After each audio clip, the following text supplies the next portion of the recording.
Oke. Nah, ini kan soal kelas malam ya. Biasanya itu kalau nanti sambil di ini ya kita diskusi ya. Ini lumayan 30%. Nah, menurutku yang soal kayak gini tuh 30% dan kalau kita paham cara ngerjainnya, ini bahkan cuma 10 menit ngerjainnya tuh.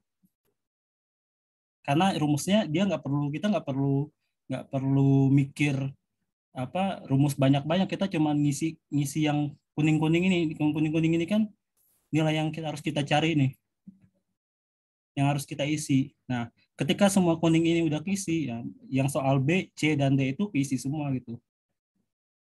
Dan rumus yang kuning-kuning ini nggak pakai rumus ribet, cuman tambah kali bagi kurang. Nah, dan ini 30% lumayan. Nah, kalau di sini tuh dia kan uh, uji ANOVA. Nah, uji ANOVA itu kan dia menguji suatu apa namanya? Untuk uji beda tapi dengan lebih dari satu faktor. Nah, contohnya di sini tuh ada faktor jenis kelamin. Jenis kelamin itu faktornya ada pria dan wanita. Terus lapangan pekerjaan ada pegawai swasta dan pegawai negeri. Nah, intinya kalau ANOVA itu dia cuma punya dua tipe, tipe one way dan tipe two way. Nah, kalau bedanya one way sama two way, lihat di sini kalau di two way itu ada kata-kata interaksi. Kalau misalkan one way itu dia nggak ada kata-kata interaksi. Jadi langsung jenis kelamin, lapangan pekerjaan ya, dan error. Nah, sampai di situ ada yang ditanyain? Gak ada ya? Ada. Oke. Nah, kalau kita udah tahu ini two way atau one way, ya, ini nanti efek kemana? Efeknya ke hipotesis. Nah, hipotesis untuk one way sama two way nanti bisa lihat di buku kan. Yang penting kita tahu cara ngelengkapin yang blank-blank, yang kuning-kuning ini. Nah, setelah kita tahu itu one way atau two way ya, di sini udah jelas two way. Nah, yang harus kita kerjain pertama kali itu apa?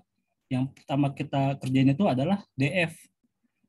Nah, nanti DF ini kita bisa isi SS, kita bisa isi MS. Nah, DF-nya itu apa? Degree of freedom ya, derajat bebasnya. Nah, ingat urutan di mana? Di ANOVA itu selalu yang jenis kelamin atau baris atau ini ya yang ini tuh adalah baris. Ini aku udah kasih tanda. Ini adalah di kita sebut sebagai baris dan lapangan yang bawahnya adalah sebagai kolom. Terus yang baris ketiga adalah interaksi, baris keempat adalah error, baris kelima adalah total. Jadi nggak mungkin baris pertama itu kolom karena ketika kita melakukan pengujian ANOVA ya, ANOVA kan kalau ANOVA itu kan dia nggak langsung nge-state jenis kelamin, kalau nggak salah dia kolom, row apa gitu di sini tuh. Kalau hasil inovanya tuh. Nah, kalau hasil inovanya tuh ingat yang pertama ini adalah selalu baris, yang kedua adalah selalu kolom.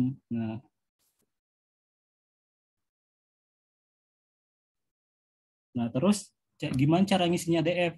Sekarang jenis kelamin. Kita lihat nih yang pertama nih jenis kelamin dulu. Jenis kelamin itu ada berapa faktor sih jenis kelamin? Ada pria dan wanita. Nah, pria dan wanita berarti ada dua kan? Atau wanita. Berarti ada dua faktor di sini. Nah, DF itu untuk yang raw ya. Kalau sih udah resume rumusnya di sini sih. Kelihatan nggak sih? Ini. Nah, kalau DF itu R-1 atau raw -1. Kalau yang untuk yang kolom ya adalah kolom -1. Terus untuk yang interaction adalah raw DF dikali raw kolom. Nah, untuk errornya ini adalah selisih dari total dikurang interaksi, dikurang kolom, dikurang raw. Sehingga nanti ketika kita total, hasilnya adalah sebesar nilai total ini. Ini kayak matematika biasa aja gitu. Nah, tadi kan kita lihat nih, R-nya tuh ada berapa sih? Ada dua ya, wanita dan ini aku kosongin dulu ya. Nah, ini kan tadi gini kan. R-nya itu adalah ada dua, berarti R-1, 2 minus 2 kurang 1. Terus untuk yang kolomnya ada dua juga kan, tadi ada pegawai swasta atau pegawai negeri.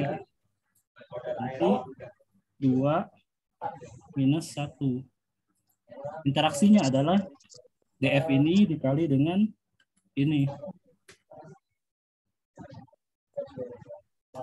Nah, gimana errornya ya? Errornya berarti ini kan ada 19, ini ada 3. Berarti selisihnya adalah 16.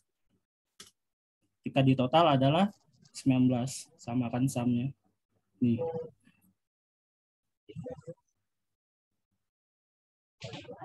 Atau kalau kita hitung RC dikali W-1. W itu apa ya? Enggak ada yang ini sih. Yang penting ketika di total itu 19 sih. Nah, sama. Nah, sekarang MS. Nih aku udah rumus, udah kasih keterangan nih. Cara ngisi MS adalah SS dibagi DF. SS dibagi DF. Nah, udah ketemu nih MS-nya. Sekarang apalagi nih yang kosong nih? Tadi di soal ada errornya ya. 3,853. 3,853. Nah, ingat kalau intinya MS itu kalau misal bingung rumusnya, MS itu berarti yang ini dibagi ini gitu aja ingatnya. MS-nya itu ini dibagi ini gitu. Dan ketika yang ditanyakan SS, berarti kan MS dikali DF ya. Jadi kayak rumus matematika biasa gitu. Tinggal kali atau baginya. Berarti ketika MS ditanyakan adalah SS dibagi DF. Nah, ini sama. Makanya 3. Nah, oke. Makanya tadi kan ya, 3,85 ini udah kita ketahui ya. Adalah dari soal. Sorry, ini nggak dikuningin. Jadi di soal itu udah di set 3,85. Nah, berarti kan ketika MS itu ada rumusnya SS dibagi DF, maka SS adalah DF dikali MS kan. Jadi kayak putar rumus ya. Ini sampai sini paham nggak ya? Paham, Mas. Paham kan ya? Jadi kayak cuma muter-muter rumus saja. Kalau nggak ini bagi kali gitu kan. Oke, kita udah ketemu nih nilai ininya, nilai apa? Nilai ya yang kosong-kosongnya udah mulai keisi nih. Nah, sekarang kita lihat error ini adalah kunci ketika kita untuk menghitung F. Ya, error ini aku tulis ya. Error adalah kunci untuk menghitung F. Nah, F ini tuh didapat dari mana nih? F ini adalah MS MS dari baris ya dibagi dengan MS error. Jadi kan MS ini tuh punya baris, punya kolom, punya interaksi dan punya error. Ya, MS-nya tuh. Maka MS-nya ini MS baris dibagi MS error. Berarti kalau kita balik rumusnya ya, ini dikali, ini benar nggak? Karena 11,44 ini adalah 44 dibagi 3, benar nggak? Ini kayak rumus matematika, jadi MS-nya itu X, jadi X per error sama dengan 11,44. Nah, berapakah X-nya? Kan tinggal kali silang kan ya. Karena F sendiri adalah, ini aku tulis, F adalah MS baris dibagi MS error. Nah, kalau ini MS kolom dibagi MS error. MS kolomnya 156 tadi dibagi dengan error. Temu 40,61.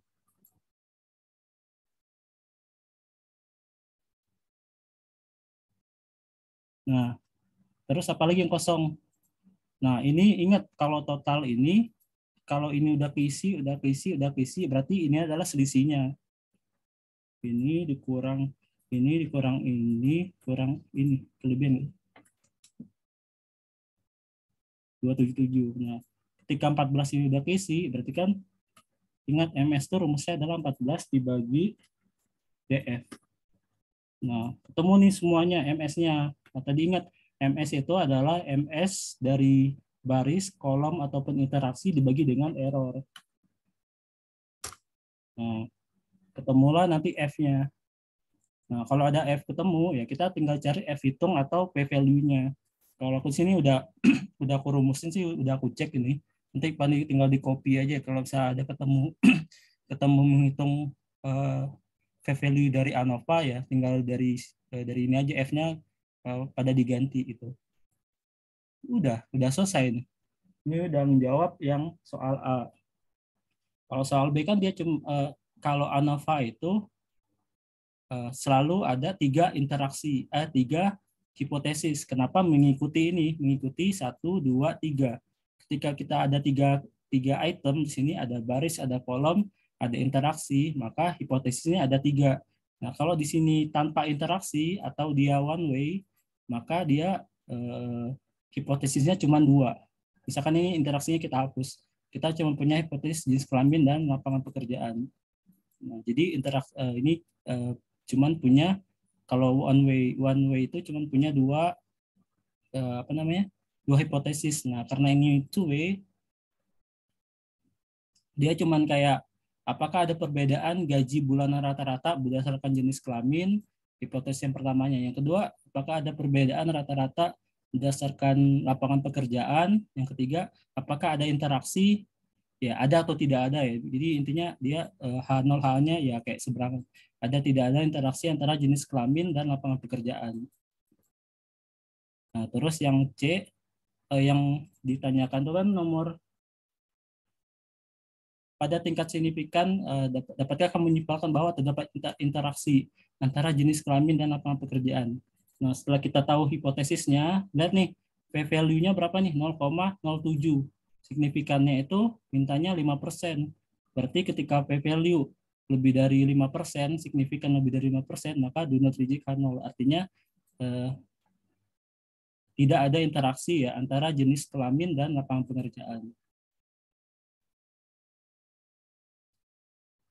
Nah, sampai sini ada yang ini nggak? Mau perlu diulang nggak atau gimana? Bingungnya? Aman sih, kalau yang ini masih aman. Masih aman ya? Yang ini. Ya, penting ini lumayan sayang gitu kalau dapat nggak teliti di sini kan gitu. Ini kan 30% ya. Kita menyumbang kebahagiaan lah 30%. Nah, yang ketiga, apakah kamu dapat melakukan pengujian terhadap main effect? Jika ya, lakukan pengujian tersebut pada tingkat signifikansi 5%. Nah, ingat kalau dia kalau dia hasilnya interaksinya itu, jadi lihat yang B nih, kalau dia terdapat interaksi, berarti reject H0 ya. Kalau dia reject H0 atau signifikannya kurang dari 5%, itu kita tidak perlu pengujian terhadap main effect. Jawabnya tidak perlu. Kita tidak melakukan pengujian karena tingkat signifikansi sudah 5%. Tapi kalau dia kasusnya di sini itu p-value-nya lebih 5% ya. Nah, kita harus melakukan uji main effect. Uji main effect itu sebenarnya cuma gini doang, kita ngejelasin jenis kelamin itu berpengaruh jadi kalau uji main effect itu kita cuma menguji secara individual aja gitu antara jenis kelamin dan lapangan pekerjaan. Ya, kita simpulkan dari hipotesis pertama dan hipotesis kedua ya. Itu uji main effect maksudnya itu. Berarti kan dari hipotesis pertama itu karena tingkat signifikannya kurang dari 5%, ya. Berarti ada perbedaan gaji ya berdasarkan jenis kelamin. Dan ada perbedaan gaji berdasarkan lapangan pekerjaan. Nah, jadi itu kalau ditanya dia lebih dari 5%. Kalau kurang dari 5% ya kita jawab tidak ada gitu. Tidak ada main effect. Tidak ada pengujian main effect. Nah, sampai di sini ada ini enggak? Tapi kalau lebih dari p-value-nya lebih dari tingkat signifikansi, berarti kita perlu melakukan ya. Kalau Ya, lebih dari ya. pengujian efek betul. Main efek ya. Mas Revi, ya, mau tanya Mas, jadi kalau misalnya pas kita hitung p-value, salah satu dari p-value-nya misalnya ada yang lebih dari 5%. Misalnya lapangan pekerjaannya p-value-nya 0,06 gitu. Cara mengujinya kita jelasin aja. Nikahin aja. Jadi pada jenis kelamin tingkat signifikannya kurang dari 5% atau reject H0. Artinya ada perbedaan bla bla bla. Nah, ketika dia sebaliknya misalkan pekerjaan lebih dari 5%, maka do not reject H0. Artinya tidak ada perbedaan gaji bulan rata usahakan lapangan pekerjaan. Jadi kalau setahu kalau main efek itu hanya menguji per individu gitu. Individu tanpa melibatkan interaksi individu variabel ya antara jenis kelamin dan lapangan. Tapi nggak mempengaruhi yang lain-lain ya, Enggak Mas? sih. Nggak mempengaruhi soal B. Enggak sih. Siap, makasih Mas Revi. Oke, yang terakhir, mengapa uji ANOVA 2 arah lebih disukai ketimbang uji 2 sampel? Karena kan kalau 2 arah itu dia apa sih pertanyaan? Two way ya.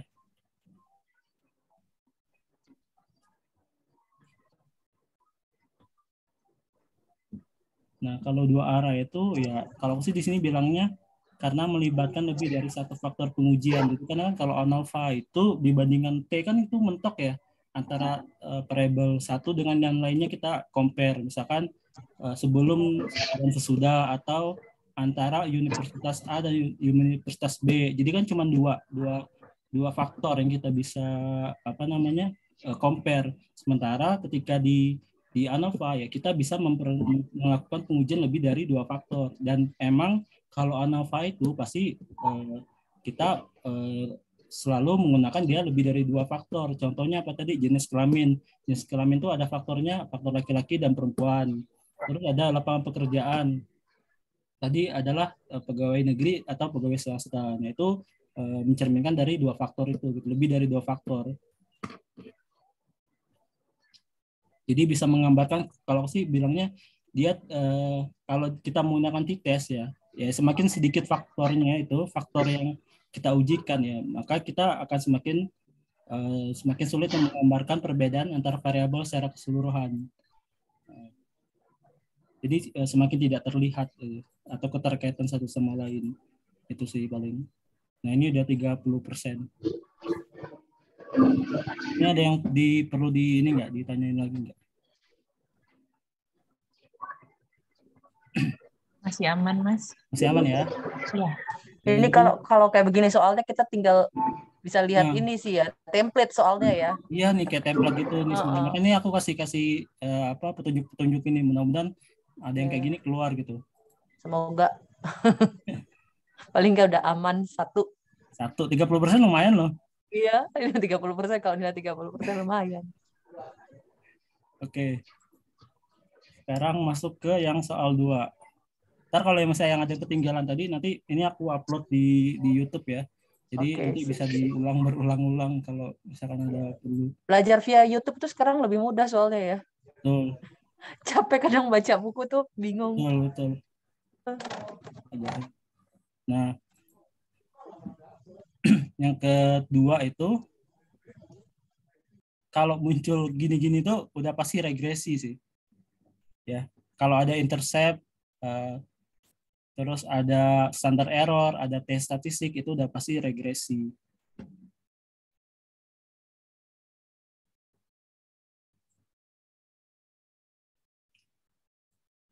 Nah, dari mana penjelasannya ya? Kalau regresi itu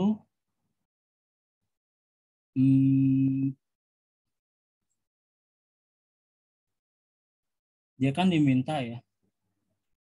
Nah, jadi gini, kalau regresi itu kita jadi konsep ANOVA maupun konsep regresi. Jadi konsep regresi itu sebagian kita mengadopsi dari ANOVA. Contohnya apa? Contohnya di sini nih, ada regression residual. Nah, ini tuh data-data ANOVA semua kan, DF, SS, MS, dan F. Ini semuanya data-data ANOVA semua. Nah, kemudian di bawahnya itu ada data, kalau regresi itu kan gini ya, Y sama dengan,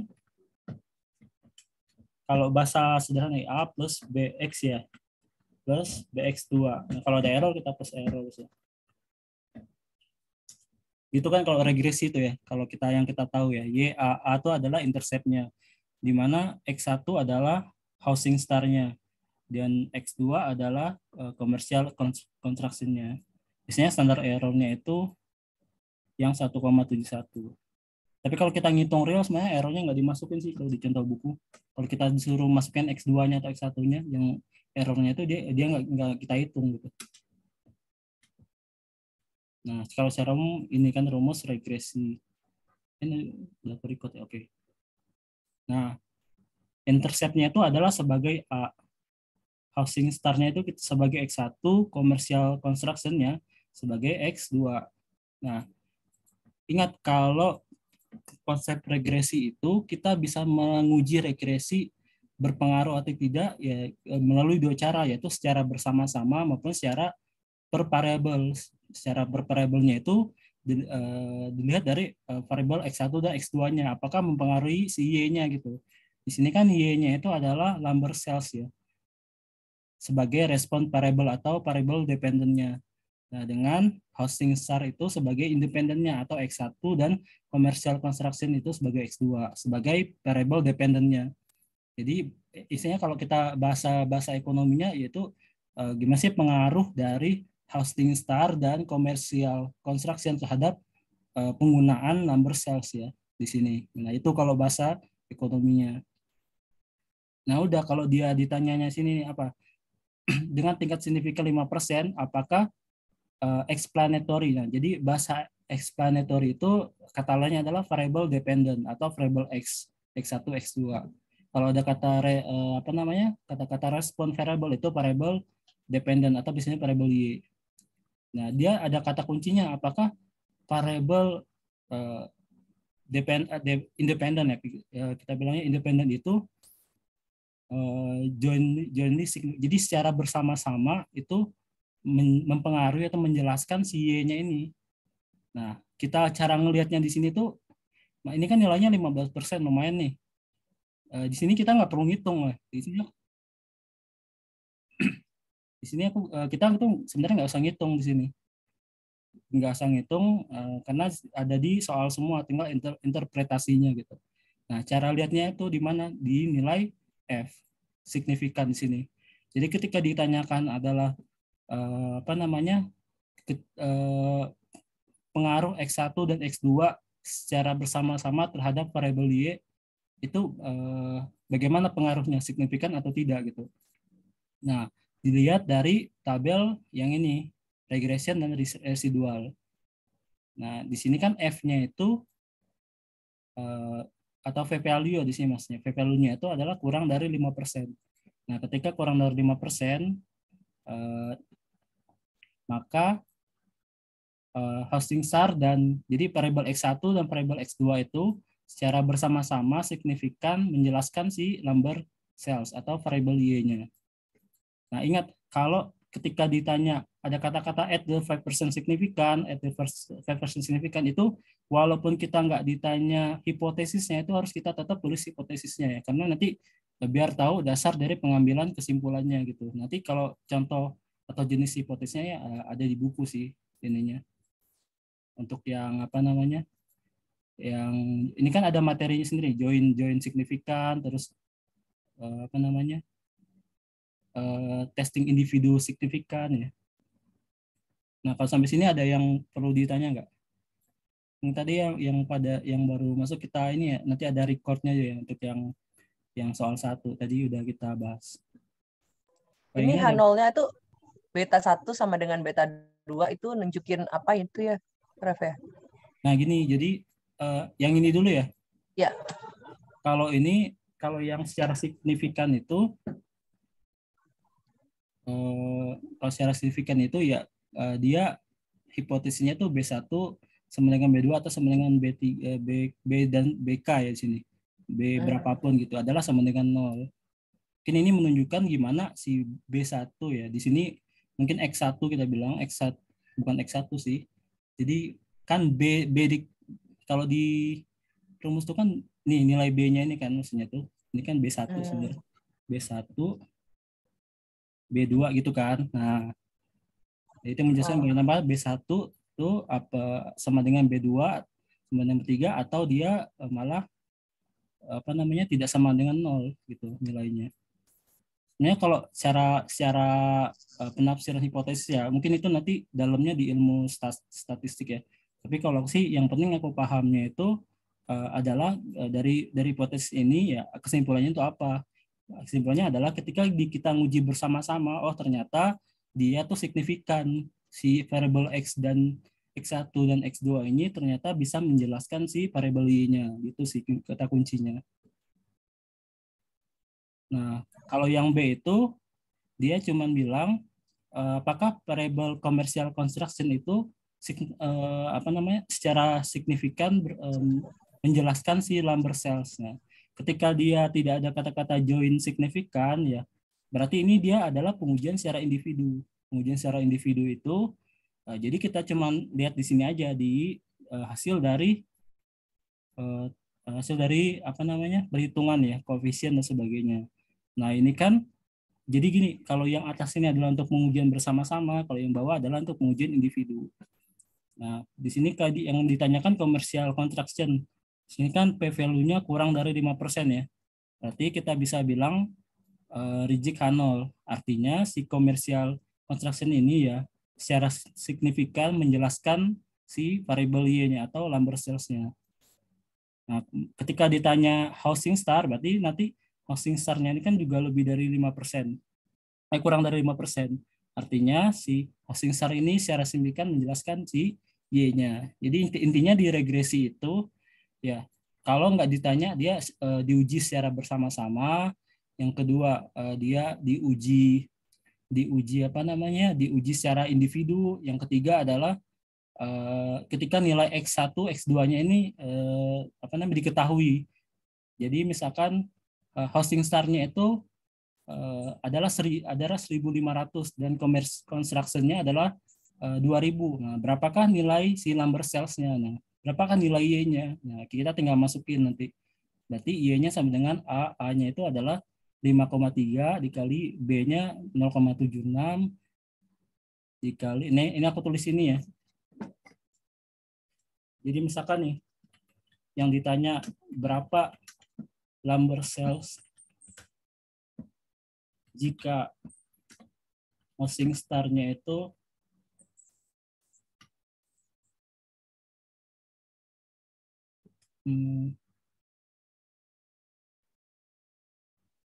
500 misalkan, dan komersial construction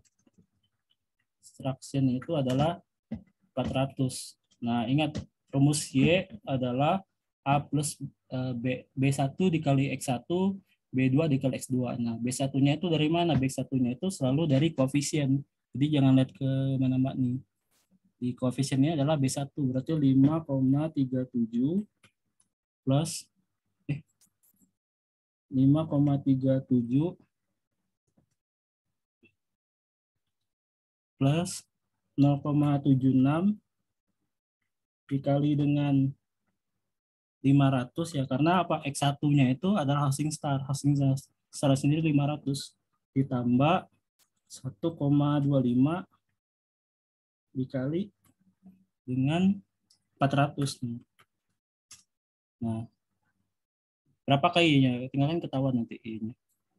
Jadi tipe soalnya tuh ya kalau nggak ditanya secara signifikan, secara bersama-sama atau secara individu, atau dia nanti berapakah nilai Y-nya ketika housing star-nya itu 500 dan 400, atau housing star dari X1 dan X2-nya itu kita ketahui nilainya. Kalau regresi itu palingnya nggak jauh-jauh dari itu gitu. Kalau sampai sini ada ini nggak? Atau yang mau diulang gitu? Soalnya ini lumayan 15% gitu. Kita ada, kalau udah 30 tadi dapat 15 sudah 45. Kalau ini berarti kita lihat soal aja sih sebenarnya ya. Ya betul. Ini agak emang terlalu ya regresi ya gitu-gitu aja. Yang penting kita tahu mana A. Yang penting kita tahu ini kalau regresi itu tadi ketika kita ditanya adalah diuji bersama-sama ya kita lihat ya tabel yang F atas yang kata-kata regresinya. Ketika kita diminta yang ujinya individu ya kita lihat yang bawahnya. Gitu aja gitu. Dan yang mana A, yang mana B1, yang mana B2 ya, ya dari koefisien ini. Yang A itu adalah intercept, B1-nya adalah housing star yang koefisien 0,76 ini, B2-nya itu adalah 1,25.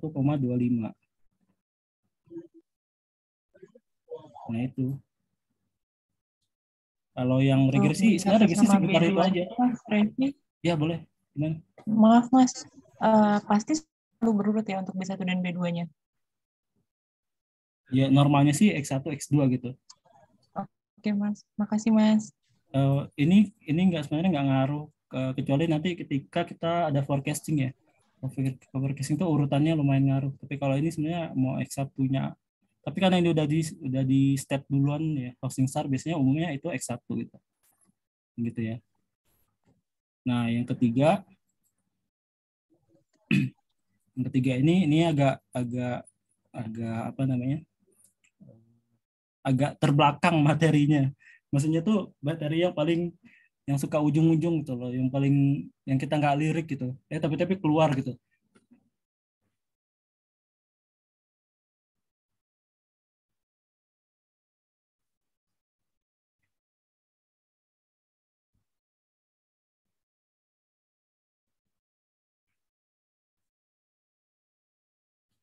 Nah, kalau ketika ditanya slope coefficient itu ya,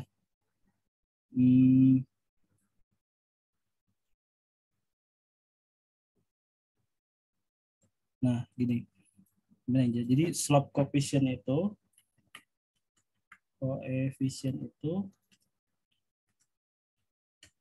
ada dua. Yang pertama kita lihat di hasil regresi ya, ketika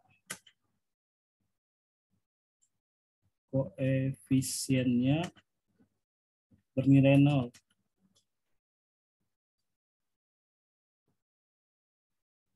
Koefisien untuk X1 atau X2 bernilai 0. Kalau ini bernilai tidak 0.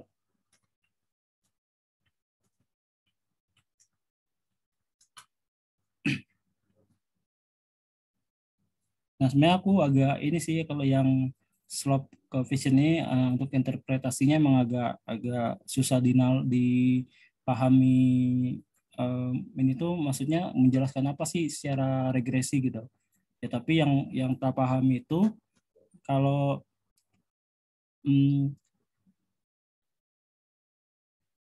kalau di sini tuh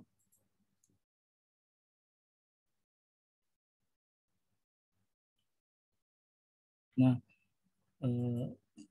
mungkin jadi ini termasuk materi khusus ya, yang aku bilang itu ada di belakang yang kadang-kadang kayak cuman yang bukan main fokus kita untuk paham tentang regresi gitu. Jadi kayak cuman sebagai pelengkap dari materi ya, tapi di sini tuh ketika kita mencari yang namanya slope coefficient. Jadi nanti kalau ada kata-kata slope coefficient itu rumusnya selalu BJ minus B0 per SE, standar error.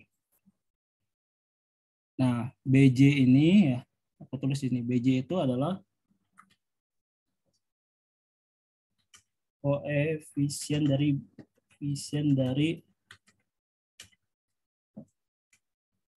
B1 gitu.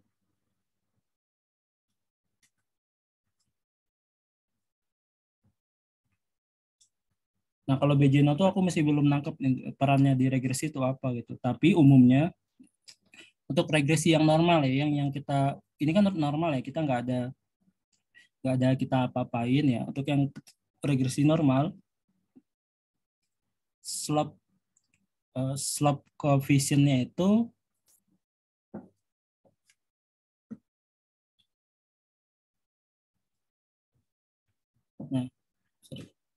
slope coefficient-nya itu adalah sama dengan T statistik. Yang ini 8,44 sama 3,78. Tergantung yang ditanyakan housing start atau commercial construction. Jadi bahasa lainnya mungkin berapakah tes statistiknya ketika dia apa namanya untuk yang X1 ya, dengan menggunakan konsep slope coefficient. Ya, intinya kalau yang ini berapakah tes statistiknya. Nah, tes statistiknya itu nama lainnya mungkin di sini slope coefficient ya. Slope coefficientnya itu berapa gitu. Nah, tapi di sini ingat kalau dia differs from 0, kalau dia sama dengan 0, maka kita langsung lihat tabel, kita nggak usah ngitung nih. Nggak usah ngitung lagi, lihat tabelnya ya dari tes statistik. Tes statistik kan itu rumusnya adalah koefisien dibagi dengan standar error ya. Karena BJ0 ini adalah sama dengan 0 di anggotnya. Nah, BJ ini adalah nilai koefisien dari B-nya gitu, B1 atau B2. Dan standar errornya itu dari mana? Dari standar error dari yang A, yang 1,71 ini.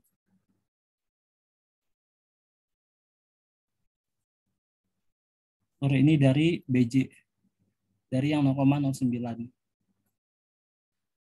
Nah, itu kalau dia 0 gitu. Kalau misalkan kata-kata diverse, berapakah statistiknya ketika ininya apa namanya? Dia slope coefficient-nya itu differs from 0. Nah, itu kalau 0. Nah, kalau dia 1, nah kita nggak bisa pakai langsung tes statistik, kita harus ngitung. Harus ngitung manual. Cara ngitungnya manual itu koefisien dikurang 1 ya. Jadi misalkan ditanyakan hasil SAR, berarti 0,76 dikurang 1 dibagi 0,09. Ketemulah minus 2,66. Nah, ini kita carikan p-value-nya karena dia tutel, maka pakai TDIS. Nanti tinggal di copy aja ya ini. Kalau misalkan keluar yang mencari apa nilai T atau nilai p-value. Intinya sih ini sebenarnya cuma ditanya T-nya gitu. Cuma penjelasan T secara statistik T-nya itu fungsi, sebenarnya kan fungsi ketika kita menarik kesimpulan itu kan umumnya ya kita pakai p-value. Adapun kita pakai T statistik ya kita harus compare tuh T tabelnya. Kita tes statistik dibandingkan dengan T tabel. Nah, paling gitu. Ini ada yang ditanyakan nggak? Kadang-kadang suka bingung ya dengan rumus cepat itu tadi yang Excel T-value itu kan yang TDIS atau TINV itu kadang suka bingung bedainnya. Kapan kita pakai TDIS, kapan pakai TINV gitu. Ketika kita mencari p-value itu adalah TDIS maupun mau rekal, tutel atau apa. Tapi kita cari ini misalkan untuk uji T ya. Nah, terus ketika cari T tabel, maka kita pakainya T inverse.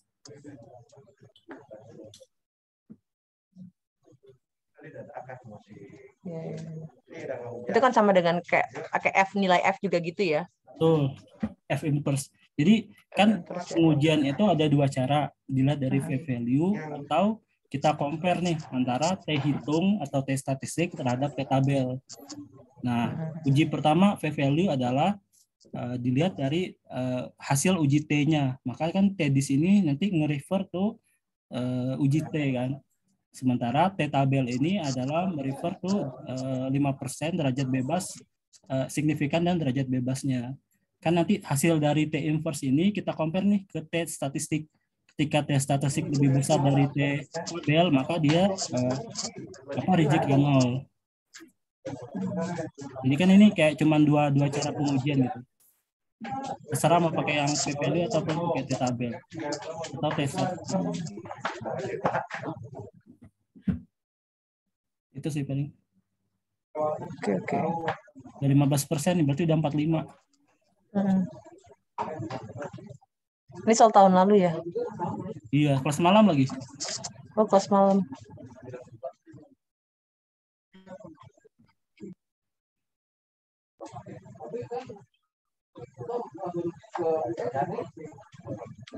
Nah, yang selanjutnya itu paling nanti kita minggu ini kan kita coba yang bahas soal UAS ya. Kita senggol-senggol lah sedikit kalau ada terkait dengan apa namanya? Terkait dengan forecast gitu lah, kalau misalkan ada soalnya terkait forecast. Di sini ada sih soal satu forecast. Nanti kita yang penting Yang penting tahu yang ANOVA dulu ya, ANOVA, terus konsep regresi ya. Konsep regresi berarti kan itu udah mewakili bab berapa tuh? Ada 2 chapter nih kan. Kita udah bahas. Nah, terus ini ada satu lagi, ini di chapter, kan regresi itu ada 2 chapter. Chapter 14 nggak salah sama 15 ya gitu. Nah, ini yang chapter 15-nya gitu loh. Ini yang chapter 15-nya. Nah, nanti mungkin minggu depan kita kalau pada mau join lagi gitu kita bahas yang masih kita belum, yang kira-kira yang bab-bab belakang gitu, yang bab-bab yang jarang diperhatiin. Takutnya itu nanti tiba-tiba muncul gitu. Minimal kita tahu halamannya gitu. Oh, di halaman di buku ini ya, walaupun misalkan ngerjainnya belum tentu bisa maksimal ya, tapi ada petunjuk lah ini di halaman berapa gitu. Nah, kalau di regresi ini di bab 15 masalah di bab 15 ini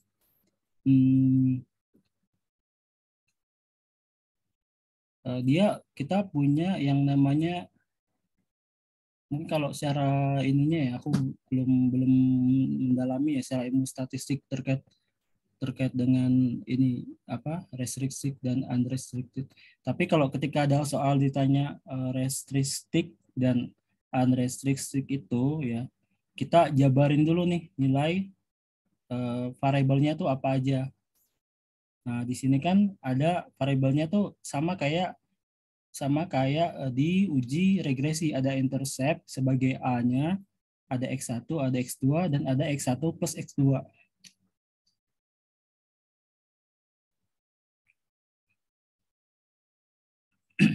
Nah, terus intercept-nya itu ya kita restriksinya kan di sini A-nya tuh 12,25. Ingat kalau yang bagian pertama itu adalah kita sebut sebagai intercept dari bagian regresi ya.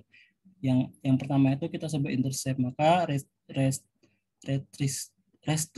restricted-nya itu 12,25 untuk yang ini ya, yang R-nya, terus yang U-nya itu adalah 10,16. Terus yang R-nya kan di sini dia nggak punya X1, nggak punya X2 ya. Nanti aku ini sih lagi ke dalam lagi sih ini penjelasan maksudnya di bab ini tuh bab apa gitu. Sehingga kurang dalam mau bacanya. Tapi yang penting kalau ini kan di buku tuh bilang dia X1, X2, X1 plus X2. Nah, jadi pertama itu kita kategorikan dulu mana re, mana an. Ketika re dan an itu kita masukin nih sesuai dengan variabelnya, di mana intercept-nya itu adalah 12,25 dan 10,16. Nah, terus untuk unrest, di sini kan unrest-nya itu kalau di sini rest berarti otomatis yang atasnya adalah unrest karena dia dua sisi yang berlawanan. Nah, unrest-nya itu X1, X2-nya adalah 8,5 dan 4,3. Terus yang X1 plus X2-nya itu adalah 6,05. Nah, dan standar error-nya adalah 600 dan 450 dan masing-masing N-nya 25. Kalau di sini dia cuman tentukan hipotesis apakah expenditure and index rate mempunyai pengaruh yang sama ya terhadap terhadap skornya. Jadi Y-nya itu adalah skor tes. Nah, kalau hipotesis ya makanya nih kita harus tahu dulu ini tuh masuk chapter berapa ya. Jadi kalau minimal udah pernah lihat sekilas, oh ini apa namanya ada di chapter unrestricted nih. Berarti ada di chapter 15 ya. Kira-kira kalau salah di chapter 15 ya kita tinggal kopas aja nih si hipotesisnya. Nah, sama untuk yang rumusnya kita nentuin F. F di sini secara F statistiknya itu standar error dari R dikurang standar error dari U. RU. Jadi 600 dikurang 450 dibagi DF1. DF-nya 1, DF1 itu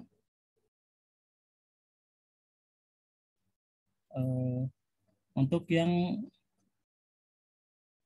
apa ini? NK. Kalau di F1 itu sih di bukunya dia bilang sebenarnya variabelnya untuk yang restricted ini. Jadi dia cuma ada satu variabel ya, variabel X1 plus X2, makanya DF-nya itu sama dengan 1. Ini nanti kalau yang ini pada di review lagi ya di bukunya ya, takut juga salah gitu.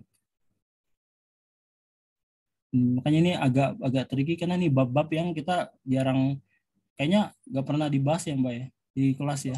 Ini chapter berapa? 19? 15. Oh, ini 15 regression ini masih kan? Iya masih regression tapi kayak pojok-pojok belakang gitu loh. Sekadang kan nyelip-nyelip materi khusus. Nah, ya paling kita tunjukin aja caranya ya. Nanti kita sambil pelan-pelan lah untuk memahami konsepnya gitu. Yang penting kita bisa ngurutin dulu mana an, mana re. Habis itu masukin nih ke rumusnya ini ya. Tadi DF1 itu dapat terima dari jumlah variabel yang di restriksi ya. Itu ada cuman satu variabel yaitu X1 plus X2. Ini dianggap sebagai satu variabel. Nah, sementara di sini DF2-nya itu adalah N minus K-nya itu adalah ada X1, ada X2 kurang 1. Ya. Berarti 25 dikurang X1 dan X2 tuh berarti kan ada dua variabel. Berarti kurang 2 dikurang 1. Formula 22. Ini dari Unrest.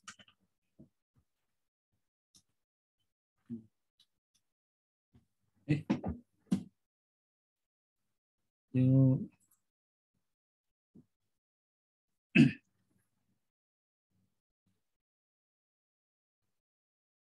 Oke. Pak Made ini nanti aku share recordnya ya, yang nomor 1, nomor 2. Kita udah sampai nomor 3.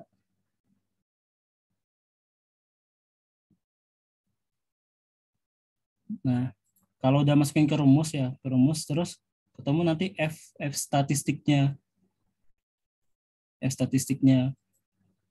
Nah, yang tadi yang Mbak Anita tanya ya, Mbak Anita kan tanya F this atau F in, pokoknya this sama in ya. Nah, sini nih bedanya nih. Kalau ketika nyari F value adalah pakai F this.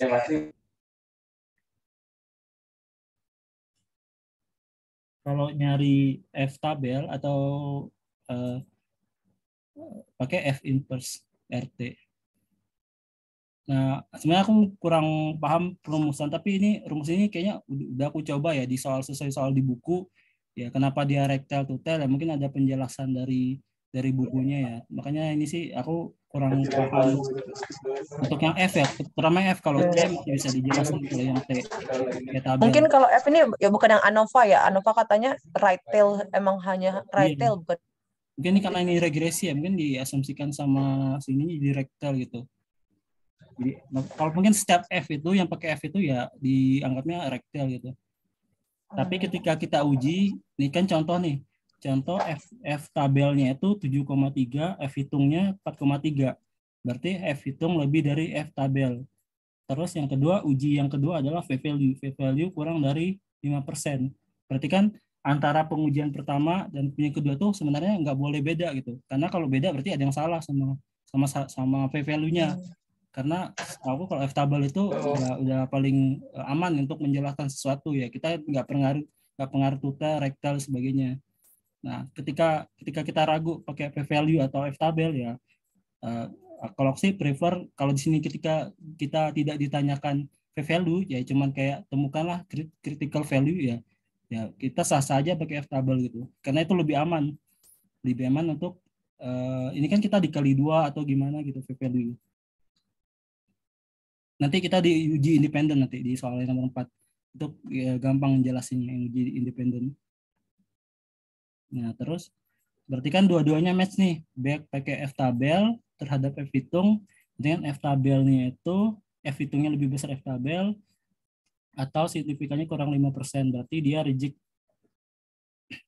H0. Maka tidak ada perbedaan pengaruh antara dua variabel terhadap skor.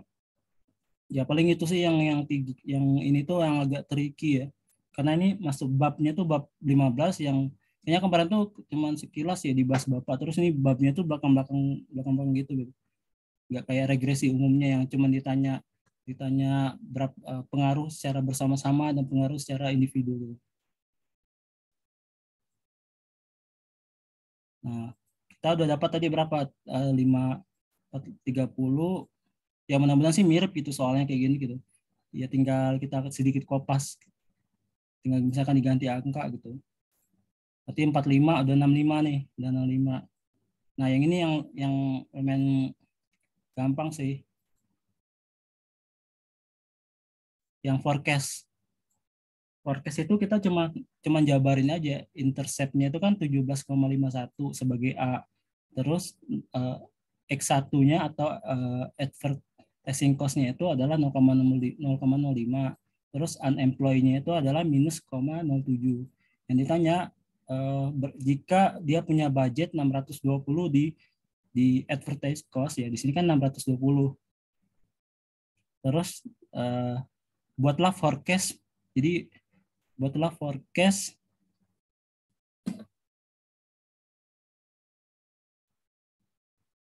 benar ya.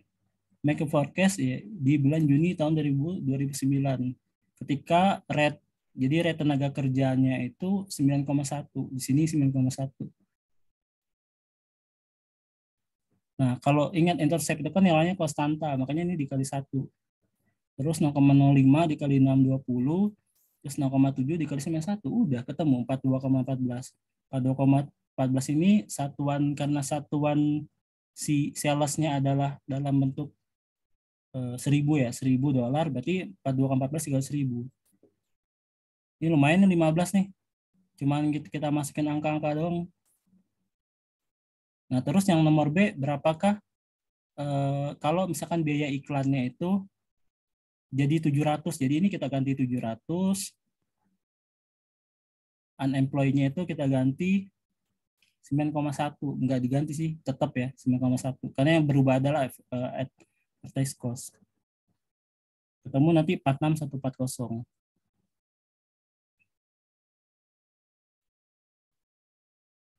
Terus yang ketiga revaluasi ya terhadap evaluate forecast di atas. Kalau misalnya jadi dari yang tadi kita sudah hitung ya, ada dua ini kan dua cost atau dua budget ya, dari biaya iklan, yaitu 620 dan 700. Nah, dua-duanya di soal C itu diminta berapakah dengan budget 620 dan 700, tapi si unemployed-nya itu ada mengalami kenaikan 9,5%. Nah, hitunglah sales-nya gitu. Kita mau 41 dan 45. Sampai sini ada yang bingung nggak sih? Kalau yang forecast ya pasti ditanyanya gitu-gitu aja, mirip regresi gitu. Ini lumayan kalau kita tahu ngerjainnya lumayan 15 nih, udah dapat berapa nih? 65 tambah 15. 80, 70, 80 ya? Raf, tadi aku kelewat deh, yang 620 itu dari mana? Ini soal dia bilang tuh biaya oh, iklannya, ada ya? Biaya iklannya itu Okay. 620. Oke. Tinggal ngalikan berarti? Betul. Oh. Kayaknya kemarin ada di soal kuis itu juga tentang forecast ya? Iya, tinggal nanti metodenya apa, tren, linear, eksponen atau apa gitu. Iya. Kayaknya masih biasa. Ya kemarin aku bingung itu. Ada yang double apa ya, linear apa gitu ya. Iya. Itu mungkin minggu depan kita bahas ke situ sih, fokus ke yang parametrik, non parametrik sama yang forecast. Forecast itu ya. Iya. Kemarin aku bingung tuh ngerjain kuisnya nih apaan. Ya kalau ini lumayan nih dapat 80 nih, udah benar 1, 2, 3.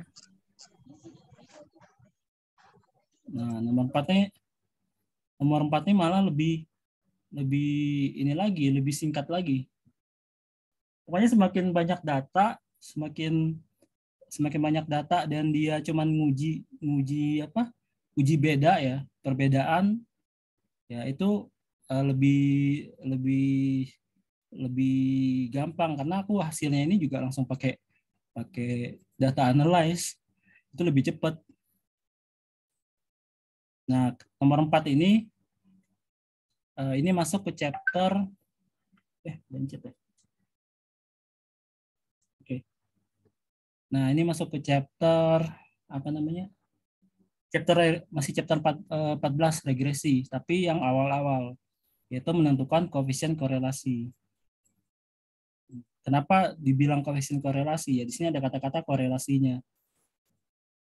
Nah, sebenarnya kalau uji nantilah dibahas. Kita nanti lihat yang kelas pagi, kita tinjau lah yang soal kelas pagi.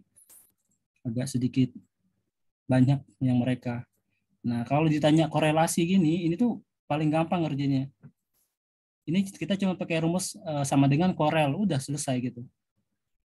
Nah, tapi dia kan ditanya nomor 1, jelaskan metode yang bisa digunakan untuk menjelaskan ya. Kalau di sini kan dia ingin tahu kinerja ya, mengevaluasi kinerja dari apa namanya? Dari marketing aggressivity dan sales performance untuk 8 staff. Nah, ditanya tuh kan metode apa sih yang digunakan untuk menghitung ini gitu. Kita lihat sih di nomor C-nya itu dia ditanyakan uji beda kah? Kalau dia uji beda itu ciri-cirinya apa? Ciri-cirinya apakah ada perbedaan kan? Kata-kata kalau apakah ada perbedaan antara si ini dan ini ya, itu kita berarti bisa lihat itu uji beda pakai rumusnya uji beda gitu. Uji beda untuk yang independen atau dependen tergantung soal. Nah, tapi kalau dia cuma ditanya koefisien korelasi ya, kita tulis dulu nih X dan Y. Nah, langsung kita jawab sini metode yang kita pakai adalah menggunakan Pearson correlation. Jadi kalau Pearson correlation itu dianggapnya adalah datanya itu data yang normal, terdistribusi normal ya. Karena di sini nggak ada keterangan dia tidak normal ya datanya. Jadi asumsinya ini bisa didebat juga sih. Ini bisa kita debat juga sih. Ini normal atau tidak? Karena untuk yang tidak normal, yang datanya tidak terdistribusi normal, menghitung korelasi ini pakai yang cara non parametrik. Nah, tapi ini asumsinya aku pakai yang parametrik, makanya pakai Pearson. Ini kalau korelasi itu gini kayak cuman jadi ada beda korelasi dengan regresi. Korelasi itu adalah hubungan dua arah. Jadi si A dan B itu saling apa ya? Saling hubungan itu saling terpengaruh. Kalau regresi kan cuma satu doang ya. Satunya itu maksudnya kita cuman antara X dan Y. Berarti kan kita hanya hubungan satu arah. Tapi kita tidak menguji antara Y dan X kan. Kalau regresi kan kita nggak bisa gitu kan. Nah, kalau yang korelasi itu kita menghubungkan variabelnya dua arah. Jadi gimana sih kalau di satu naik, apakah satunya turun, apakah satunya juga naik ya? Atau kita sebut linear. Nah, gimana sih kalau satu naik, apakah satu turun? Nah, itu kita bisa sebut hubungannya non-linear ya. Nah, di mana kalau malah dia nggak berubah atau nilai korelasinya sama dengan 0, berarti dia tidak ada hubungannya. Mau si X-nya naik atau Y-nya naik, itu nggak ada berhubungan keduanya gitu. Tidak ada hubungan. Nah, cara cepatnya itu kalau ditanya apa korelasi ya pakai rumus ini sama dengan korel, selesai.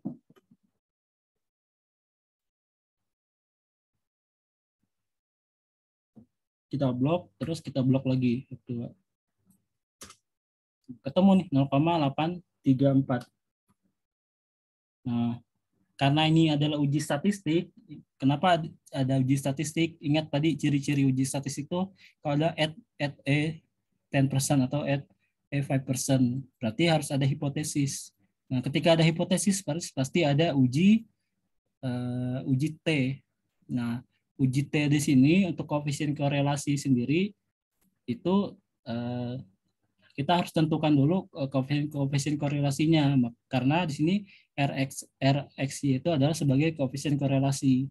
Nah, jadi koefisien korelasi ini dikalikan dengan akar N-2 dibagi dengan 1 per koefisien korelasi dikuadratin. Yaitu rumus lah, ini nanti tinggal di masing-masingnya. Karena kan RXY-nya ini adalah koefisien korelasi. Kita udah ketemu nih 0,83. Nah, uji T ya sama aja gitu. Mau pakai T-tabel atau mau pakai p-value. Karena sini tingkat signifikannya kurang dari 5%, ya maka reject H0. Artinya populasi koefisien korelasi itu berbeda dari 0 atau dia ada hubungan yang signifikan. Kalau di sini kan kalau dilihat dia mendekati 1 ya. Kalau mendekati 1 berarti dia linear. Maka kita bisa bilang dia punya hubungan signifikan yang linear terhadap antar satu dengan yang lainnya gitu. Pas ini ada yang ini enggak? Perlu ditanya enggak?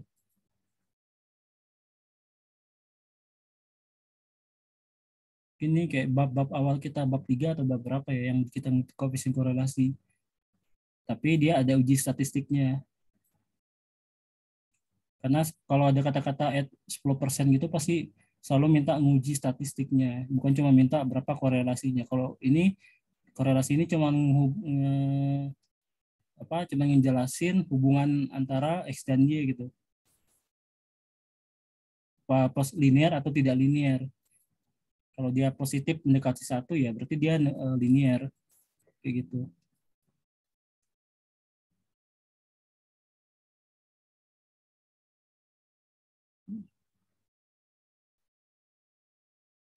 Nah, ini ada di bab 14 sih, di bab 14 yang awal sama dengan regresi. Sebenarnya kalau tahu ini letaknya di bab mana, sebenarnya kayak tinggal ngikutin rumus. Ternyata ini semuanya ada di buku gitu. Ada di contoh soal. Paling itu sih. Nanti yang tadi yang mungkin yang ketinggalan nanti coba di ini ya dilihat. Nanti aku upload yang rekaman ini. Nah, kalau nggak ada pertanyaan, makanya nih yang kalau enaknya tuh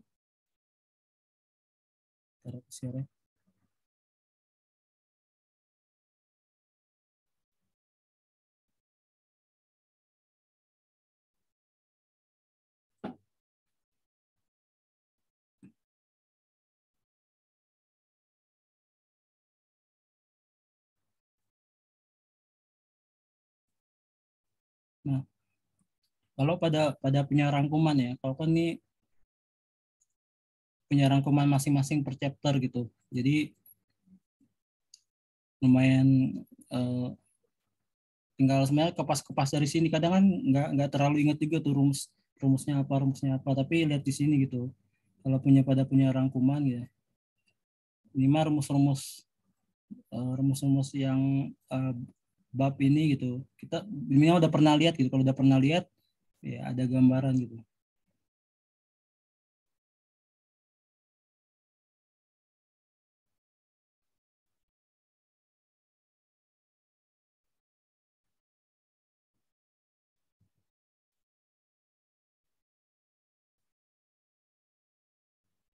Oke, nah kalau yang nomor terakhir dia cuman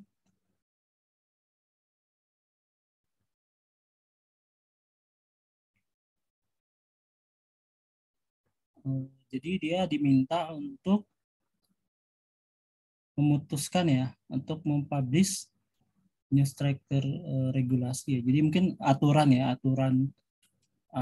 terkait regulasinya kalau dia new berarti kan ada old. Berarti kalau ada dua hal yang sifatnya adalah sebelum dan sesudah, baru dan lama, berarti itu dapat otomatis pakai uji dependent. Kalau sifatnya adalah dia tidak ada, misalkan sih universitas A, universitas B, ya itu kan tidak ada keterkaitan antara universitas. Kita ingin menilai apakah nilai rata-rata, misalkan ada perbedaan nilai rata-rata dari mata kuliah ADDB, misalkan Universitas A dan Universitas B, maka kita pakainya uji independen. Kalau dia cuman menjelaskan sebelum dan sesudah dan diwakili dengan tahun ya, 2019 ini adalah sebelum, 2020 adalah sesudah atau new ya. Di sini dia bilang new regulasinya itu di 2020. Berarti kan kalau ada new ada lawannya old. Berarti sebelumnya adalah di 2019. Nah, itu pakai uji per tes. Nah, kalau ini aku langsung di ini sih, langsung di apa namanya? Di data analyze. Nah, nanti di tes statistiknya itu cari yang nih di tes per 2 sampel. Nah, variable range-nya masukin ini sama dengan yang 2019 yang kita ikutin, tapi kita checklist label. Terus yang kedua 2020-nya kita masukin. Nanti kalau independen pilih yang independen ya, independen yang tadi apa yang dites equal variance atau unequal variance. Misalkan di sini.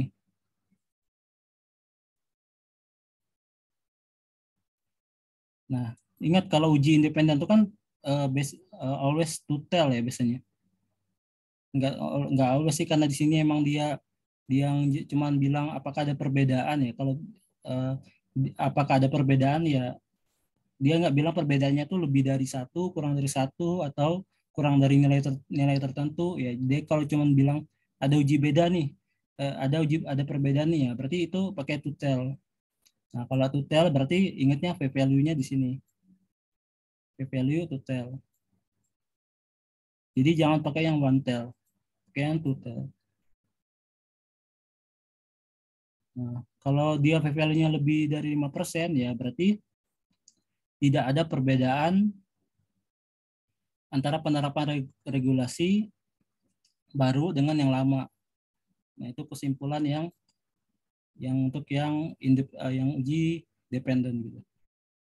Kalau ini aku kurang tahu sih kalau ngitung manual ya, belum nyobain.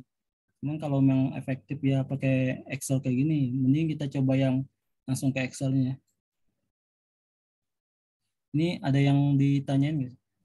Ini yang soal kita awal-awal dulu ya. Betul, jadi soal awal dulu ya. Chapternya itu sebenarnya gini, cuman bahas kita tuh ini independen, uji beda, terus ANOVA ya.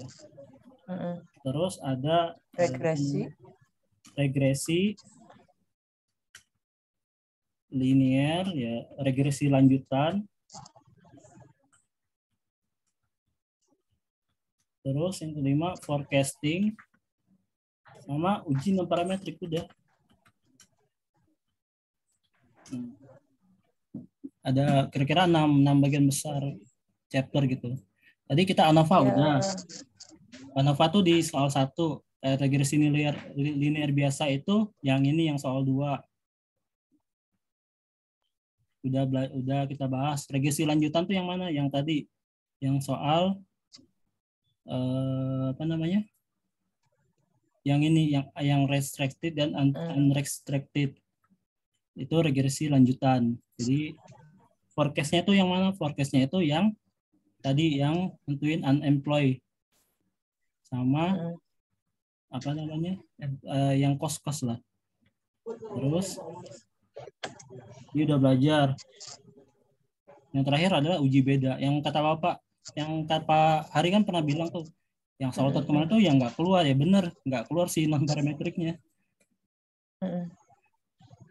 Ya, di uji beda ini kan yang waktu awal-awal kemarin yang kalian berdebat, ini dependent atau independen gitu. Nah, itu sempat aku dulu tuh bingung apaan sih yang diperdebatkan, independen gitu kan, membedakan. Tapi tadi ternyata yang itu ya, ketika variabelnya itu sebelum dan sesudah itu variabel yang sama atau enggak gitu ya. Berasal misalnya kayak tadi yang atau misalkan kayak kita di kelas ya, di kelas F212 kita pengen menguji perbedaan antara nilai AML ya nilai AML, nilai AML sebelum dan sesudah bimbel. Nilai AML Belum dan sesudah bimbel. Nilai AML saat dosennya Bu Ansel dan saat dosennya Bu Desi. Nah, jadi yang jadi kata kuncinya itu masih kelas, itu objeknya kan sama tuh, masih dalam satu kelas. Jadi kita bandingin AML kelas kita dengan kelas G212 sesama kelas malam. Itu kan populasi dan sampelnya udah beda kepala gitu. Itu uji independen masing-masing. Kalau independen itu formulanya pakai nih. Kalau independen nih, to test sampling as equal variance atau unequal variance. Unequal. Kapan dia equal, kapan dia unequal? Itu kita harus uji F-nya. Jadi gini, jadi saat ada data nih, aku contoh ini ya, kita pakai contoh data, anggaplah ini tuh independen, anggaplah ini independen. Nah, aku coba uji statistik nih, apakah ada perbedaan, misalkan ini, apa namanya, ini kelas F212, ini kelas G212, kita kelas malam ya. Nah, kapankah kita akan menguji itu equal atau unequalnya? Sebenarnya kemarin tuh nggak dijawab sama si bapak tuh, aku sempat nanya sih. Nah, tapi aku udah nemuin jawabannya. Nah, caranya itu kita uji F dulu. Uji F-nya itu jadi kita menu data analyze. Nih ada F-test nih namanya. F-test. Sama nih kita blok juga. Labelnya kita checklist. Ini kita blok juga. Terus outputnya di sini sebelahnya. Oke. Nah, ketemu nih F-nya. Ingat kalau apakah varian sama tuh kan berarti kan var 1 berarti kan H0 ya Mbak ya. H0 itu adalah var 1 sama dengan var 2 kan gitu kan. Terus yang H1-nya atau HA-nya adalah var 1 tidak sama dengan kan. Dengan var 2. Nah, kita lihat nih p-value-nya itu kurang dari 5% nggak? Ya, lebih dari. Lebih dari ya. Karena ini one tel, mau two tel juga tetap lebih dari kan ya. Jadi kali 2 kan. Artinya apa? Artinya berarti kan hipotesis A0-nya ditolak apa tidak ditolak? P-val lebih besar dari signifikan, ya? berarti tidak dapat reject ya, tidak dapat reject H0 ya? Ya, do not reject berarti adalah var 1 sama dengan var 2 atau ini equal variance. Iya. Oke. Jadi p-valnya ya dilihat ya. Betul. Nah, ini baru satu tahap nih. Tadi kan kita mau uji independen. Nah, berarti kan ketika kita mau uji data analyze, nah kita pilih di sini nih yang equal variance. Nah, gitu. Berarti diuji dulu dia equal apa enggak variannya ya. Khusus untuk independen itu kita uji varian satunya. Tapi untuk dependen itu enggak usah. Nah, jadi cara ujinya tadi di F. Dia variannya sama enggak? Iya. Karena kalau yang UTS yang kemarin yang kelas pagi keluar soalnya uji dependen. Yang kayak gini ya, independen ya. Iya, independen.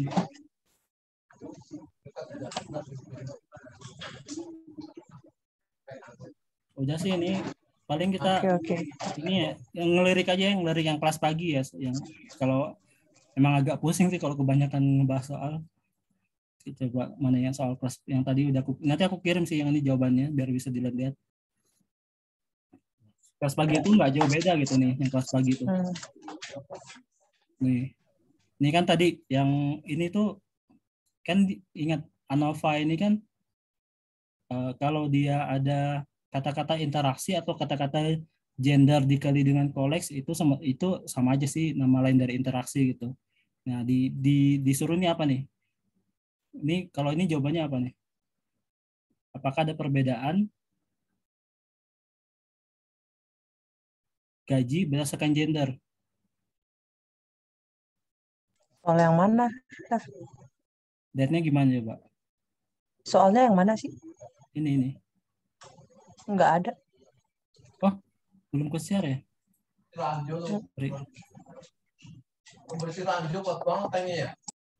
Ini. Ini ANOVA nih tadi, mirip kayak tadi gitu. Ingat ANOVA kan, di ANOVA tuh yang diuji kan tiga kalau dia two way ada tiga hipotesis kan ya. Oh. Hipotesis yang masih apakah si gender ini ada perbedaan, terus apakah ada perbedaan berdasarkan latar belakang pendidikan, apakah ada interaksi. Dia ada 3. Nah, kalau ini kan udah kelihatan nih. Apakah ada perbedaan ya? Ingat bisa pakai V-value atau pakai F-tabel, F-hitung terhadap F-tabel. Berarti kan ini jawabannya apa ini? Nomor A. Ini between gender, dari gender ya. F-hitungnya, F-tabel itu yang F biasa ya? Ya, F-grid. Ya, F-hitung tuh yang 3,3 itu. Oh, itu F-hitung. F-grid-nya lebih besar daripada F-hitung. Berarti kan? Coba kalau balik-balik nih. Kalau F-hitung lebih besar, F-tabel lebih besar daripada F-hitung kan? Ya, itu kata kuncinya. Ingat satu aja. Do not reject. Berarti tidak nolak H0 berarti. Reject H0 kalau F-hitung lebih dari F-tabel. Oh, F-hitung lebih dari F-tabel, reject H0. Iya. Oke. Ini kadang aku kalau kayak gini masih lihat contekan nih, suka belum dapat ininya. Aku juga kebalik. Kebalik-balik. Yang kita hitung dulu apa? Pertama kali kan yang kita tentukan adalah F-hitung kan, baru F-tabel kan. Nah, aku ingetnya itu. Berarti yang pertama itu harus lebih besar yang kedua. F-hitung yang F aja gitu ya? Betul. Oh, F-tabel tuh F-grid ya? Betul, F-kriteria atau F-tabel. Oh, oke. Nah, yang kedua, apakah ada perbedaan berdasarkan latar belakang pendidikan? Pendidikan dari college ya. F-hitung lebih besar daripada F-tabel juga nih. Berarti reject H0 juga. Iya. Yang pertama kan do not reject ya? Pertama F-hitung kecil, lebih ya lebih kecil. Iya. Terus interaksinya? Interaksinya F-tabelnya juga lebih kecil daripada F-grid. Nah, berarti F-hitung. Do not reject. F-hitung lebih kecil daripada F-tabel. Ya. Berarti do not reject kan? Iya. Oke, itu udah kejawab tuh, dapat 9 poin. Oh. Iya. Terus ini yang kedua nih sama kayak, jadi ini kayak soal pas pagi kita dapat kelas dibalik ya. Iya, ini sama banget nih. Yang tadi yang kita ngitung koefisien korelasi. Nah, terus ini nih. Oh, ini universitas ya. Tadi, tapi lihat independen dulu nih ya. Independen betul, independen tapi datanya tuh normal atau tidak. Karena ketika dia normal, pakai yang tadi data analyze bla bla bla bla. Tapi ketika datanya tidak normal, ya pakai uji non parametrik. Nanti kita bahas. Oh, karena dia sedikit ya sampelnya. Iya, bisa jadi kan sedikit. Ini not assume not normal. Udah asumsinya not normal juga sih ya. Iya kan, normal juga. Kayaknya tadi kita bisa langsung ketipu nih pakai data analyze. Iya. Nah, ini ternyata kita bisa pakai uji non parametrik yang di minggu kemarin ya, kita dikasih soal. Nanti minggu depan kita coba bahas nih yang non parametrik. Non parametrik nggak ada rumus Excel-nya ya, data analysis-nya ya gitu ya. Tapi menurutku dia agak nggak terlalu rumit gitu dibanding yang rumus yang independen dependen. Itu aku benar-benar malas ngitung kalau independen itu. Aku kemarin yang soal apa juga bingung nih, ranking ini mana ininya. Iya, itu sebenarnya bapaknya salah kasih soalnya, seharusnya nggak kalau non parametrik ya seharusnya nggak banyak sih, itu kayaknya udah mendekati normal kayaknya. Kita belum uji normalitas tuh yang soal si bapak tuh. Ketuanya normal lagi. Nah, ini sama yang soal tadi ya. Yang sebelum sesudah. Berarti independen. Terus apalagi bedanya? Nah, ini yang regresi tadi, regresi. Nah, diminta susunlah regresinya. Regresinya kan tadi dari mana nih? Jadi ini kalau nyusunnya gimana? Y sama dengan A-nya berarti 354. Jadi nomor A-nya itu diminta susunan regresinya. Berarti Y sama dengan 5354 plus 0,013x1 ya, plus 2455x2 plus 73310x3. Ini sih abaikan. Ini nanti buat ngitung apa namanya interaksinya kayaknya. Nah, dia cuma minta ngomong-ngomong aku izin dulu ya, live dulu, aku mau pulang. Okay. Udah ditungguin. Udah mau selesai sih. Paling udah mau selesai ya? Ya, ini kalau emang nggak ada atau yang bingung, ini aku share dulu ya. Aku share dulu jawaban di chat ini. Jawaban yang ini. Makasih loh, Ref. Ya, ntar kalau udah mau ada yang repot-repot Ria ngajarin kita. Nggak, aku juga sambil belajar gitu. Biar nempel gitu. Ini nggak bisa nggak bisa di send. Aku kirim di grup aja. Di grup mana? Bimbel. Grup besar aku takut. Grup bimbel. Yang bimbel maksi itu. Tapi grup besar nggak apa sih, biar ada yang koreksi ya. Ntar kalau udah salah sih kali ya. Ya udah aku coba. Ya, ntar dilihat sama Kausar, ntar ada diedit lagi. Jadi udah diajarkan sih. Kayaknya yang bisa paham tuh Kausar, Revi ini. Kalau udah ADDB pusing. Aku izin dulu ya, udah ditungguin aku ya. Siap. Okay. Thank you ya teman-teman ya. Ini ada lagi nggak ini yang emang agak harus pelan-pelan ini ngerjain itu. Makasih banyak Mas Revi, izin nyimak ya. Iya, nggak apa-apa Mas. Aku record ini kan aku record terus aku di link YouTube. Di link YouTube nanti aku share, jadi bisa pelan-pelan diulangin gitu. Sambil boleh nanti ya. Iya. Kalau ini lagi. harus kalau cuman denger sih emang agak susah sih, harus langsung dikerjain di tempat gitu. Iya sih. Oke. Nanti kalau ada yang ini misalkan mau di ini japri aja gitu Mas. Kalau misalkan ada lagi ngerjain, biar kalau aku paham aku jawab gitu. Iya. Siap Mas. Makasih banyak Mas Revi ya. Ini aku end dulu ya. Makasih semua ya. Iya. Makasih Mas Revi. Kalau ada yang ini di japri aja gitu. Kalau ada yang bingung aku share nih. Siap Mas.